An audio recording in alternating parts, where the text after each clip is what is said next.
Dakari 5. katse hakkab pihta ja oh imet, me ei ole veel alla andnud ja proovime siis ikkagi teha veel ühed, et vähemalt prooviringi ja siis täna õhtul vaatame, kuidas meie nii-öelda värskendatud detailid toimivad. Et eile siis juhtus see, et saabus meil Lõuna-Aafrikast peainseneri abikaasa suure kohvriga ja seal olid siis sees kõik need detailid, mida ma teile ennem näitasin.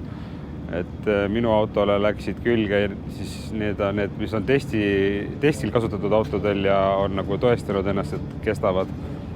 Ja Brianile siis tehti uued ja justkui nagu paremini töödeldud, et seda saab siis näha.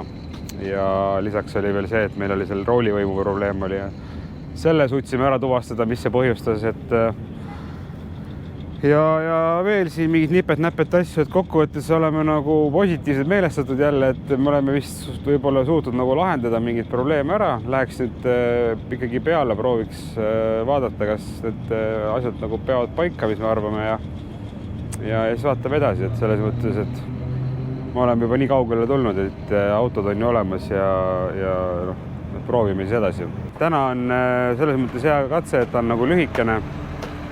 Me küll stardime mingi 170 kohalt, et see nagu väga-väga taga, aga vähemalt on ta lühike katse, aga ta küll täielikult tüünid. Et seal on oht, et me jääme küll lõpus pimeda peale, sellepärast panime ka autodele ette need LED-paarid, et oleks nagu rohkem valgust ja siis homme põhimõtteliselt, üle homme hakkab siis see maratonkatse, see 2-päevane katse, kus me peame kuskil jälle tilgi sööbima, kui me sinna jõuame, aga ma võtan, nagu ma ütlesin, ühe päeva korraga, et täna õhtul näeme, kuidas meil asjad vastu peavad ja siis otsustame, kas me läheme sinna Empty Quarterisse, kus me eelmine aasta oma sõidu lõpetasime, et ta on niikuinii juba niisama ärevust tekitav valdkond või koht, kuhu minna, aga jah, proovime endasse sisestada entusiasmi ja energiat.